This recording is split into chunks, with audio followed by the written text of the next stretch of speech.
Now tuned in to the show where you learn the discipline to show up day after day to do the work, the confidence to put yourself out there boldly and authentically, and the mental toughness to continue showing up, doing the work, putting yourself out there, even when the success you've expected to achieve is nowhere to be found. You have yet to achieve it. And on top of all this, you got to actually put all this in motion, right? It's good to have all this mindset stuff, but you got to actually do something with it. So you need some personal initiative. This is the go-getter energy that moves me, you, him, and her to go and make things happen instead of waiting for things to happen. We put all this together in one philosophy, one bundle.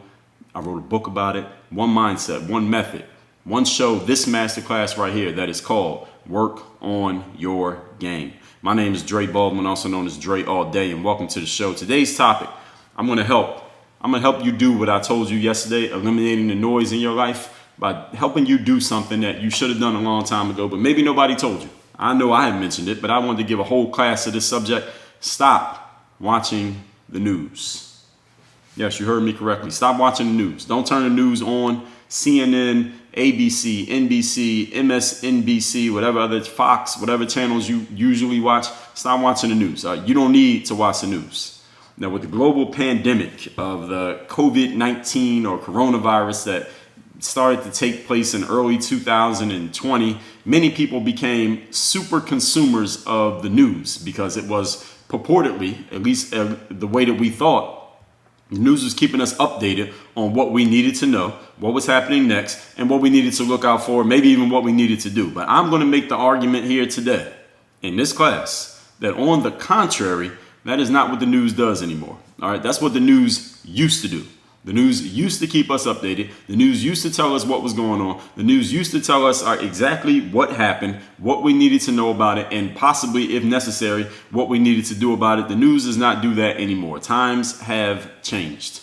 Now, while I'm not telling you to just be blind to anything that's going on, I'm going to tell you some alternatives, some other ways you could know what's going on and be updated on current events. But watching the news is usually not going to help you too much. It's actually going to hurt you more than it's going to help you. It's going to create more noise in your life than it's going to eliminate. So any of you who has a news, quote unquote, news addiction, because what you're watching is not actually news. If any of you who has that news addiction, or any of you who's been paying too much attention to what's going on any of those channels, those aforementioned channels, and well, you probably don't even notice, but it's creating a lot of noise in your life. It's creating distress. It's creating anxiety. It's creating worry. It's creating fear. It's blocking your flow. It's blocking your energy. It's causing a mental grind with you that, again, you may not have noticed because, as I talked about yesterday, you have grown so comfortable with this discomfort that you don't even realize that you're in discomfort. I'm going to help you out today. All right, we're going to solve all of that problem that you've been having, that you didn't even know how long you've been having the problem.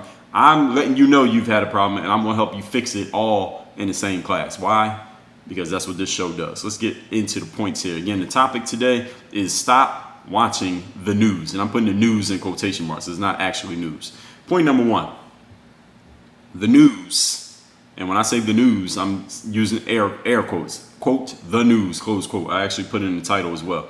The news is and has always been in the same business. And it is not the business of information. The news is in the business of attention. All right, that's the industry that the news works in. In other words, when I say the industry and the business that they're in, I mean, how does the news make money?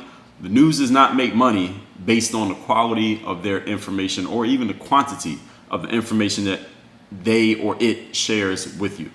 The news makes its money based on how much attention it can get from you. In other words, the news is incentivized. The way that they make money, the way that everyone who works at the news has a job and gets a paycheck, the reason they get a paycheck is based on how many viewers they can get to their material, whether that be on TV, reading a newspaper, if people even still do that, clicking on a website. And the reason why they get paid for that is because on those platforms, on TV, those of you who still watch TV, you know that in between segments on the television show, you get what? You get the commercials. And for any network where there are no commercials, such as Netflix or Hulu or HBO, the reason why there are no commercials is because you're paying for the service. So the way they make their money is to get you to sign up for the service, and they can do it with no ads. But if there are ads, that means you probably got it for free. So when you watch the free network, the free channels, it's 3, 6, and 10, how it used to be back in the day before the internet and before everybody had cable TV, there were ads, there were advertisements. The advertisements pay for your ability to watch the show. They subsidize your free, quote unquote, free access to those television shows. And then on cable TV, not only do you pay for the service, but they also run ads on top of it. So they're double dipping on you. They make you pay just to get access, and they're going to run ads so they can make money. But the streaming services, again, they just charge you straight up and they don't put any ads. All right. But the news, understand, news is in attention. The news is in the business of attention. And they sell their ads to these companies. So let's say if I run a Dove soap, I run the Dove soap division for men. What is my incentive to spend money on advertising with NBC? Well, the NBC tells me who's watching the show based on their statistics, their demographics. I say, all right, we're going to run a commercial right here. We're going to pay $200,000, and twice a day during the 6 o'clock news and the 10 p.m. news, we're going to run our advertisements. I don't know how TV ad spots work, so don't take that. I'm just making those times and numbers up. But I'm going to run my ads there because I know that certain people are watching. I get them to see my ad a certain number of times. We're going to sell a certain amount of soap, and everybody wins. All right, the news gets to make money. We get to sell our products, and the people who need our products get to know about it, and they get to buy it. Win, win, win situation. That is how the news works. Again, very, very rough example, but you understand my point. That's the business that the news is in. Now, the quality of the information in each segment is not, it doesn't really matter. It's not as consequential as you may think.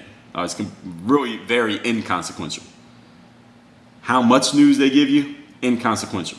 And with the internet and a whole bunch of competitors out there these days offering information that can replace the news as a source. I mean, for example, anyone who's listening to my voice right now, you could be a source of news. If you are out and you see something happening, all you got to do is whip out your phone and post a tweet, or take a picture and post it to Instagram or Facebook, or take a video and share it to YouTube. You become a news source. You are reporting some news that happened that the news channels didn't get to before you. You got to it first. You're reporting the news. So now think about this. If I'm running a news network, or what is ostensibly supposed to be a news network, now every single person with a smartphone, which is damn near everybody in the modern world, is a competitor to me for broadcasting news.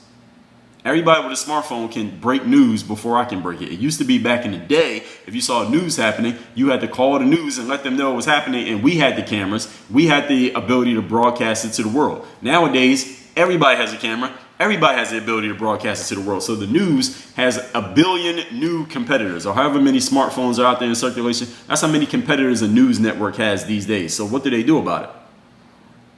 They had to change their business model. Even though back then they were still in the same business of getting people's attention, but they only had a few competitors. Our NBC had to compete against ABC and Fox and CBS and CNN, and they could name all their competitors. They knew exactly who they were. They could write them down on a list and they could count them out. Everybody knew who the competitors were at each news network. Nowadays, your competitor is every single person. All right, you right now, person to your left who has a phone, person to your right who has a phone, every person you have come across today, the people you see driving by in cars, you can't even see their faces, everybody got a phone.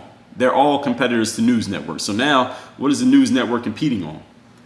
They're still competing on attention, but they had to employ other techniques to keep getting that attention, because again, it's being siphoned off by people like me and you. So now it's business, and also, let's keep it real, not everybody's getting on the internet just looking for news. We get on the internet looking at pictures. We get on there looking for something to laugh at. We get on there watching Netflix. We're shopping on Amazon. We're not always looking at the news. It used to be there were only a few channels on TV. So if we wanted media and we wanted entertainment, we could either read a book, read a magazine, watch a movie on VHS, or we could watch TV, and the news would eventually come on, and everything was by schedule, right? We didn't have it on demand. We couldn't tell them what time the show would show. We had to be there. If the show came on at 6, either you were there at 6 or you missed the show. And there was no replay. But now that there are so many different ways that we can consume media, the news is basically under attack. There's an attention attack. I don't ever have to watch the news. I can be entertained by media 24/7 and never watch 1 minute of the news. I could watch Amazon, Netflix, YouTube, Instagram, Facebook, read books, magazines, and I could watch them whenever I want. If I missed the show, I could replay that whenever I want to replay it. I don't ever have to watch the news. It used to be, again, if you watch TV all day, you had no choice but to come across a news show because there was nothing else on TV at that time. Nowadays, we don't have that limitation anymore. So people don't have to watch the news. Used to be you had to, now you ain't got to. So what does that mean for the news? They had to step their game up because they're still in the business of attention. Now, with the internet and competitors, again, offering information to replace the news as a source, its business is clicks and views. The news gets paid for clicks and views. CNN.com makes their money not because you came to the website. They make their money because you came to the website and an advertisement was served when you loaded the page. That's how they make their money. It's not because of you. It's because the ad got shown to you that they make money. And every other platform, the exact same thing. They make their money when you click on their website, or you watch their show and they get to run a commercial, or we'll just stick the clicks on websites or views on videos. That's how they make their money. If you go to NBC.com and you play the video right at the top of the page, what's going to happen before you see the actual footage of the video that the headline says is on the video? There's a little advertisement that's going to run. They get paid when that ad runs. Next person comes and clicks on it, they get paid again. Next person, they get paid again. Whether you get informed or not by what's in the video, whether the video is useful, whether what's in the video is actually accurate, none of that has anything to do with whether they get paid or not. Do you understand that? So that's why I'm saying that the news is not in the business of informing you, because what they could tell you doesn't even have to be true. It doesn't have to be accurate. It doesn't have to be useful. All they had to do is get you to consume it, and in order to consume it, you had to consume that advertisement as well, which you may have completely ignored, but you had to consume it, and because it was consumed, they get paid. So the news is not and has not ever been in the business of informing you. They're in the business of keeping your attention. Now, as I go deeper into this, you'll understand why it's become a little bit more wild than it used to be, even though it's still the same game. It's just on a different platform now, mostly internet as opposed to TV. Things have changed in other ways as well, and I'll get to that as I keep explaining. They get paid, again, for clicks and views in which advertisements are served. Next time you go on a news website, look and see if you see any ads. You probably have trained yourself to not even notice them, but if you pay attention, you'll notice that they're all over the place. That's the only way they get paid. If there were no ads, nobody would be making any money. Okay?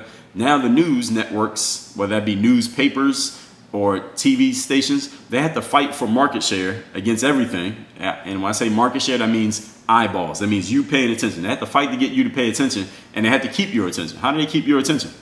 Well, it leads to point number 2. Today's topic is stop watching the news. Point number 2, the news's job is to keep you in constant anxiety and fear. That's their job. Now, why is that? I'll explain to you in a moment.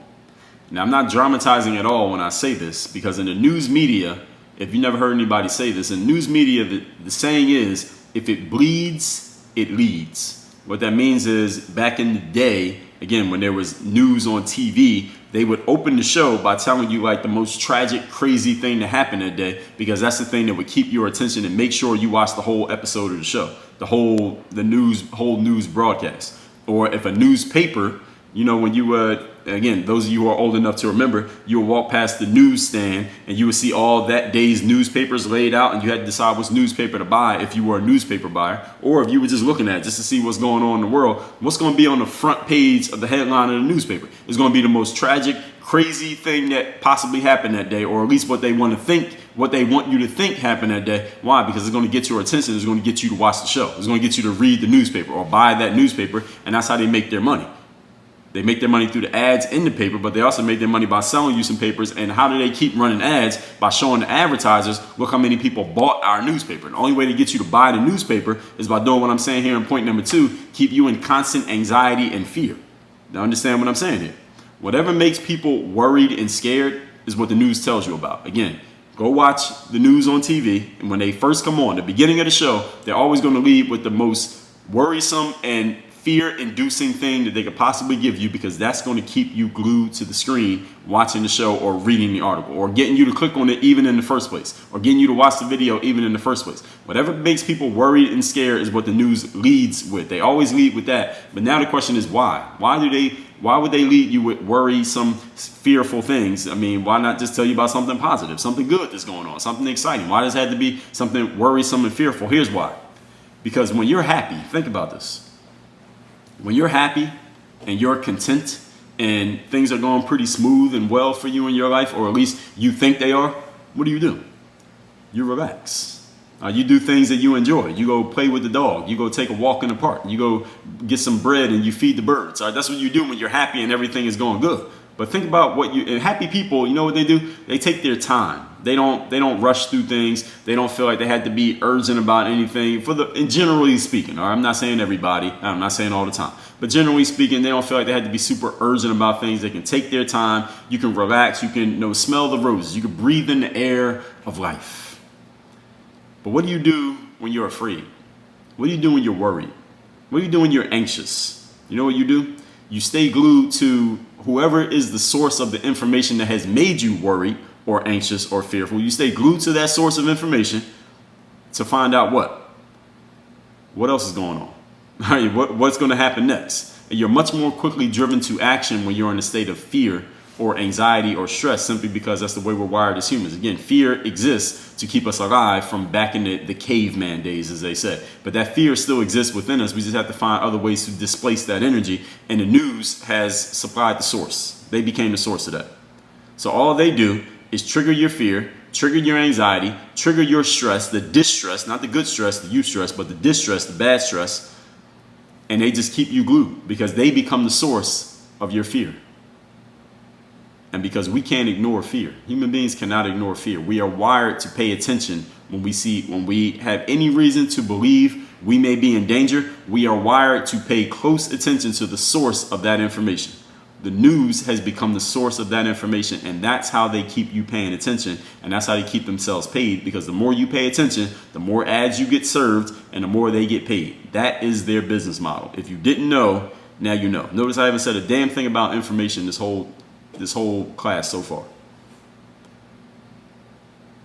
The more you're afraid, the more you pay attention to the source of the information, i.e. the news, for your safety, and you're much more quickly driven to actions, such as more clicks to read the next article to tell you what to be afraid of, more views to watch the video of what's going terrible that you got to pay attention to, which leads to, again, them selling more ads and them making more money and everybody staying employed. Now, you see how the news people they got the makeup people and the cameramen. You ever seen the news people out in person in your real life? And you see them with the big cameras and they got the trucks and the people got the nice suits on. How do they pay for all that stuff? Now, through the advertisements that they're able to serve because they got so many people clicking on their articles and watching their videos, people like you. Which means, again, more money for them. So online journalists, any of you who ever has worked as an online journalist, you may have experienced, and I know this for a fact because I've read articles and stories about it, that many online journalists, not all of them, but many of them, they get evaluated and paid based on how many clicks and views and shares their articles get, not based on some editor's subjective opinion of the quality of their work. That's not what you get paid. You get paid on how many people clicking on your article, how many times your article got shared, how many times your article got viewed or your video got watched. That's how journalists are evaluated. So if you're writing a whole bunch of articles for some publication and you're not getting a lot of views, you're not getting a lot of clicks, at least relative to everyone else, you might end up losing your job. Or you're going to get paid such a small amount of money that you even end up leaving the job because you weren't able to convert your work into getting people to pay attention. When people pay attention, that's when the news gets paid. So what they get you to pay attention to does not really matter as long as they get your attention. Point number 3. Today's topic is stop watching the news. Here's the thing you got to understand. When real news occurs, you don't have to be watching the news to know about it. I mean, think about that. I never watch the news. I do not read any newspapers. I do not follow politics at all. None of those things. Zero participation in any of the above. But when something that is really newsworthy happens, I know about it. When there's a hurricane coming to South Florida, I know about it. When the coronavirus happened in America and it started affecting things, I found out about it. I didn't have to be watching the news to know about it. When real news occurs, you will know about it. I mean, did you know about it? You don't have to watch the news to know that some news is happening. Of course you know about it. Why? Because news is not limited to a news company alerting you to it. Actual news, things that you really need to know about, they're going to find you one way or another. As I've said many times, real news will find you. You don't have to go looking for news. If something's news, you don't got to look for it. It will find you. It will make sure that you know about it because that's what news does. If you got to go look for it and you got to snoop around for it and try to find an angle, that's not actual news. You're manufacturing something, but it ain't news. You follow me? Point number 4 rather. Today's topic is stop watching the news. What should you consume instead? I got to give you an alternative. I'm going to give you all this. I got to give you an alternative because the universe hates vacuum. So those of you who've been consuming a whole lot of the news, quote unquote, and now I'm telling you to stop watching it, what are you going to do with that space that you've created? Consume things. Instead of consuming things that tell you what to be afraid of or what to worry about, because if there was something that you really need to be afraid of or really need to worry about, you wouldn't have to go look for it. It would find you. Okay. Instead, consume material that actually helps you grow, advance, and get smarter and get better. How about that? Doesn't that feel better to just consume stuff that makes you grow, advance, get smarter, get better, make your life better, raise the quality of your relationships, the quality of your thinking, the quality of your actions, the quality of your business, the quality of everything you have going on? Wouldn't it be better just to consume that? Wouldn't that, in the long run, don't you think that would pay off much more for you than just consuming stuff that makes you worried and fearful? I think so. But again, I'm just asking you. You tell me. In masterclass number 1466, I talked about how to stop your mindless information consumption. And I also told you in masterclass number 1256, produce more than you consume. So even when you're consuming the stuff that makes you grow, advance, get smarter and better, eventually you got to implement the stuff that made you grow, advance, and get smarter and better. You got to do something with that information. Produce more than you consume. So all the time you used to spend watching the news, actually spend that time producing something. Put something out into the world that makes somebody else better, that helps somebody else advance. The more you do that, the more value, the more wealth you create in the world. And I got a whole masterclass on that subject coming very soon. Instead of consuming, all right? Consumers are passive. Consumers are taking things off the table. Become someone who puts things on the table. If you do that, first of all, you separate yourself from the majority of people. And the second thing that you do is you start creating value within yourself. And the more value you can create yourself, when you become a value machine, value is going to start finding you. All right. Instead of you having to give up your value, you're actually creating value, and more value is going to start coming your way in whatever form you prefer. Let's recap today's class, which is stop watching the news. Again, with the global pandemic happening in the beginning of 2020, a lot of people became super consumers of the news because it's purportedly keeping you updated on what you need to know, telling you what's happening next, what you need to look out for. But I'm arguing that that's not what the news does at all. It used to be that, but things have changed. Point number one, the news is and has always been in the business of attention, not information. They're incentivized to get viewers so they can sell their advertising space, and that's how they make their money. And with the internet, there's a whole lot of new competitors like me and you. So their business is clicks and views. They get paid not for the quality of the information or even the quantity of information, but just the fact that they have people paying attention. They got to fight for market share, i.e. eyeballs, by keeping your attention, which leads to point number two. The news's job is to keep you in constant anxiety and fear, and I'm not dramatizing that at all. The news says if it bleeds, it leads. In other words, whatever makes you worried and scared, that's what they're going to tell you about. But why would they do this? What incentive do they have of doing this? Because when we're happy and contented and relaxed, we don't need to pay attention to news. We don't need to do that. We breathe in the air, we smell the roses, we enjoy the spice of life. But when we're fearful, when we're worried, we're anxious, we pay close attention to the thing, the source of that fear, worry, and anxiety. Have you ever thought about the fact that when the news is telling you something to be worried about, what you're paying attention to is not the thing, but the news? They're the source of what's causing you fear. It's just what they told you that makes you fearful and anxious, not what actually is real. It's just what they told you, and they keep you paying attention to it because they're really good at this. They keep you paying attention to them so they can keep telling you more reason to be afraid. And the whole time they're making money off of your attention. And when you're paying attention to something, you're also giving it time. That's your most valuable resource. So you really got to fix yourself if this is what's happening to you. Online journalists, many of them get paid not based on the quality of their abilities, the quality of their writing or their sharing or their news, but how many clicks and views and shares their content gets. Now, how good it is doesn't matter as long as it's getting viewed. Point number three. When real news occurs, you won't have to watch the news and know about it. I don't watch the news or read newspapers or follow politicians, but when something happens, I know about it. Why? Because news will find you when it's actual news. You don't have to go look for it. And point number four, what do you consume instead? Instead of the stuff that tells you what to be afraid of or worried about, consume material that helps you grow, advance, get smarter and better. That's option one. And the second option, even better, is what I told you in masterclass number 1256. Produce more than you consume. Do not be a passive consumer. Be an active producer. Work on your game. Dre, all